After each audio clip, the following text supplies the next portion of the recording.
참 원효 대사님은 참으로 대단하신 그런 스님이었다고 저는 생각합니다.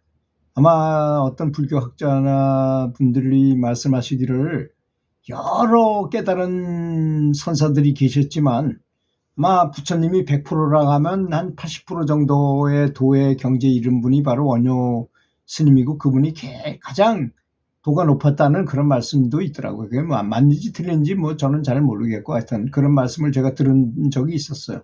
그만큼 원효 대사가 굉장히 이 법력이 높은 분이다, 이런 걸 의미하는 거죠.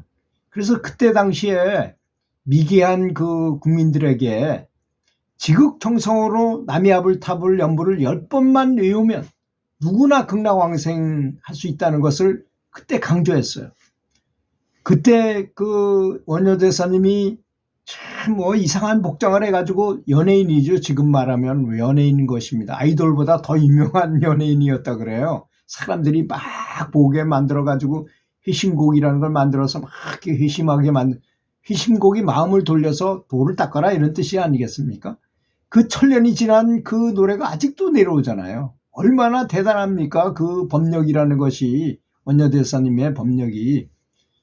그리고 삼국유사의 원효 대사님의 이러한 교회의 교화, 이렇게 교화를 아주 힘을 썼는데, 그러게 힘입어서 가난하고 무지한 민중들, 그때 불경을 보겠어요, 얘기를 들었겠어요, 보통 사람들이. 그런 사람들에게 그렇게 막 이상한 행동을 하면서 노래를 만들어서 불러가면서 춤을 춰가면서 사람들 관심을 탁 집중시켜가지고 이런 법문도 하시면서 평성을 다해서 10번만 남이아불타불을 부르면 극락왕생할 수 있다, 이런 걸 가르치게 하고, 부처님 이름을 알게 하고, 이것만 불러도 된다.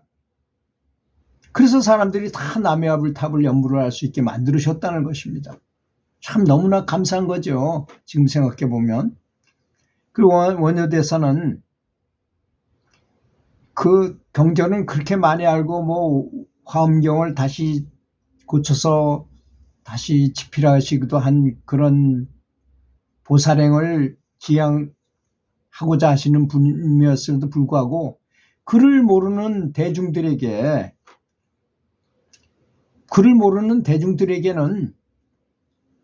이렇게 남이아불탑을 부르는 게 가장 쉽고 빠르잖아요. 그 위에 방법이 또 없잖아요. 그분한테 화엄경을 설해봐야 얼마나 알아듣겠습니까? 그래서 새로운 대중불교를 만드셨어요. 많은 사람들이 남이아불타불을 알게끔. 그래서 삼국유사에서는 이러한 원효 대사의 보살행과 정토 왕생의 시천에 대해서, 그 이름 원효, 그게 우리말로 하면 그게 새벽이라는 뜻이라 그래요, 원효가. 그래서 참으로 우리나라 불교에 새벽을 열었다고 칭송하고 있다고 합니다. 남이아불타불이라는 건 아미타 부처님께 귀의한다는 뜻이잖아요. 돌아가서 의지한다, 이런 뜻이잖아요. 남이아불타불 연부를 해서 극락 왕생을 한다는 정토종의 구원과는 인간 평등을 전제로 한 것입니다. 모든 사람은 다 평등하다. 중생을 구제하려는 서원을 세워서 무수한 수행 끝에 이상적인 불국토인 극락정토를 건설하신 아미타 부처님이 대자비와 그 크나큰 발원력, 그런 힘에 의지하는 마음을 갖고 극락왕생을 구하게 된다면, 기뻐하면서 구하게 된다면, 그러면서 연부를 실천한다면, 그 도구가 바로 연불이니까 그 연불을 하게 된다면, 출가한 사람이나 제가자나 남자든 여자든 가난한 사람이든 부자든 낮은 사람이든 높은 사람이든 간에 학식이 많든 적든 간을 떠나서 누구라도 정토에 갈 수 있다, 그 극락세계에 갈 수 있다는 것입니다. 당시 귀족 불교는 엄격한 계율을 강조했습니다. 중국에서 들어온 여러 가지 이론들을 가지고 이론의 해석에 아주 골몰을 했어요. 그렇겠죠. 아무래도 이제 경전이 새로 들어오고 그러면 그거 보고 해석해가지고 뭐 이러이러라 그러지 않았겠어요? 다양한 경전을 공부한 원어대사는 현실적으로 보니까 사람들을 제도하려고 보니 글자를 모르는 사람들에게 어떻게 하겠어요? 그래서 엄격한 계율이나 그런 희한한 그런 이론보다는 정토를 지원하는 염원과 신앙으로 밑바닥으로 민중으로서 꿈꿀 수 없는 정토와 구원의 메시지를 전하는 게 낫겠다 이렇게 생각을 하신 것입니다. 그렇잖아요. 만약에 아인슈타인이 그러잖아요. 상대성 원리를 일반인들한테 알기 쉽게 설명하기 위해서 이분이 이렇게 얘기합니다. 그분이 완벽하게 그 상대성 원리를 이해했기 때문에 아주 쉽게 가르칠 수 있는 거죠. 상대성 원리를 가우 강제로 외운 사람이 상대성 원리를 설명하면 얼마나 어렵겠어요. 상대성 원리를 아인슈타인이 이렇게 설명했어요. 이쪽에 큰 호수가 하나 있는데 백조가 한 마리가 가운데서 이쪽으로 오고 있어요. A 쪽으로 오고 있고 B는 저쪽 건너편에 있어. 자, 그러면 B가 볼 때는 이 백조가 멀어지잖아요. 자기한테서 멀어져 가고 A가 볼 때는 자기 쪽으로 다가오는 거잖아요. 근데 백조가 오고 있다는 사실은 확실히 이건 진리잖아요. 이거 진리인데 사람이 어디에 위치해 있느냐에 따라서 상대적으로 보이더라 이거야. 이 B는 백조는 나에게서 지금 멀어져 가고 있는 중이다 하고 A는 백조가 나에게 가까워지고 있는 중이다 이렇게 말을 했다는 거예요. 이렇게 쉽게 설명해서 그게 바로 상대적인 것이다. 여기서 보면 맞는 것 같지만 저쪽에서 보면 틀릴 수도 있는 것이다 이런 얘기죠. 예를 들어 또 다른 얘기로 기차가 빠른 속도로 가고 있는데 거기서 줄을 하나 떨어뜨렸어요. 그럼 바로 밑에 떨어지겠죠? 그렇지만 밖에서 보는 사람은 어떻습니까? 기차가 가고 있으니까 여기서 떨어뜨려서 여기 떨어졌지만 기차는 가고 있어요. 그러니까 여기서 떨어뜨리는데 저만큼 가서 떨어지잖아요. 그런 게 상대성 원리다 이렇게 아주 쉽게 설명할 수 있다는 거죠. 바로 원효 대사님께서 그렇게 하신 거죠. 복잡하고 화엄경 뭐 금강경 뭐 이런 거 그런 공부보다는 그 공부 다 해봐도 결론은 부처님의 마음을 깨우치는 거야. 그렇지 않습니까? 그래서 연불법이 얼마나 좋은지를 우리는 뼈저리게 느껴야 됩니다. 그렇지 않습니까? 많은 그래서 이런 예가 실제로 있어요. 이제 깨달음을 얻었다는 인가를 받았어요. 참선을 죽어라고 해가지고 그 공안을 돌파해가지고 이제 깨달음을 얻었다 인가를 받았어요.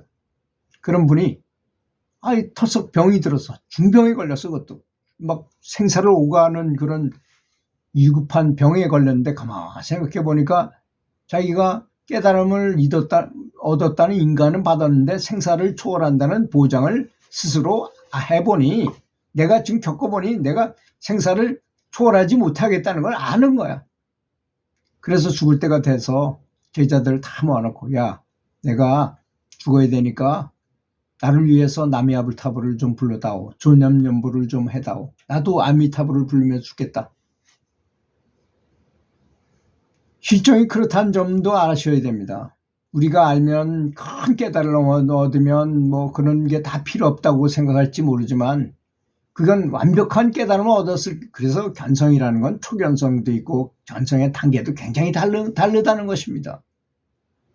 완벽하게 깨달았으면 그런 거 필요 없을지도 모르죠. 정말로 소크라테스는 죽기 전에도 마음대로 영체가 빠져나가서 저 이상세계를 그 천국에를 왔다 갔다 한 사람이기 때문에 죽는다는 것이 아무것도 아니라는 걸 다 옷만 갈아입을 것이기 때문에 죽는다 그래서 그 죽기 직전까지도 친구들하고 막 재밌게 얘기하고 막 히덕거리다가 죽는 순간에 야 너네들은 잘 살아가고 나는 죽으러 간다 안녕 하고 독배를 딱 마시고 그냥 그 자리에 돌아가셨어요. 아무런 적 없이 미련 없이 손톱만큼 된 미련 없이 돌아가셨어요.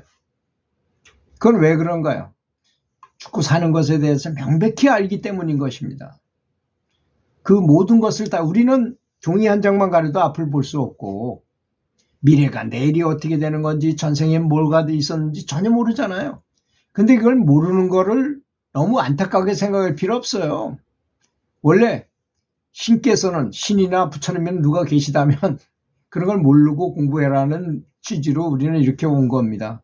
여기서 만약에 시험 문제를 다 보여주고 시험을 본다면 무슨 소용이 있겠어요. 그게 컨닝을 치거나 뭐 이래가지고 다 안다면 자기 실력도 아니고 그거 알아서 뭐 하겠습니까?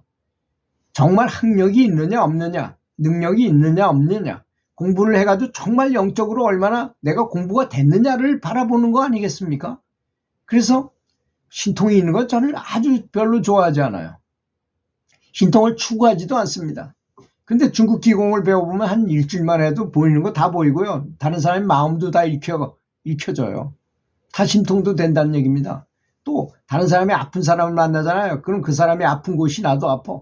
굉장히 괴로워요. 그걸 체감 공능이라고 말하는데 그 참 불편하더라고요. 오히려. 그래서 어떤 뭘 봤다든지 무슨 이렇게 했다는 걸로 알라 그러지 마시고 우선 최고의 만족감을 느끼고 지혜가 열리는 것입니다. 지혜가 열리면 이루 말할 수 없는 어떤 행복감, 모르는 것들이 저절로 막 알게 되는 즐거움이 생겨요. 그것이 바로 진정한 딱 두 가지가 있어야 됩니다. 이 진보하려면 하나는 지혜고 하나는 자비심이에요. 자비심과 자비의 두 날개를 달아야만 내가 어디든 아주 높은 천국을 하더라도 극락 위에도 여러 불국토가 있다는 걸 아셔야 되고 더 높은 곳에 이제 우리가 돌아간다고 말하는 것은 정말 우리가 처음에 있었던 우주가 창조될 때 있었던 바로 그 자리, 바로 그것을 진정한 곳을 가게 된다는 걸 말하는 거예요. 그래서 돌아간다고 표현하잖아요. 죽을 때 죽는 사람을 가지고. 그런 실지의 본래 면목으로 돌아가시기를 간절히 기도하겠습니다. 들어주셔서 감사합니다.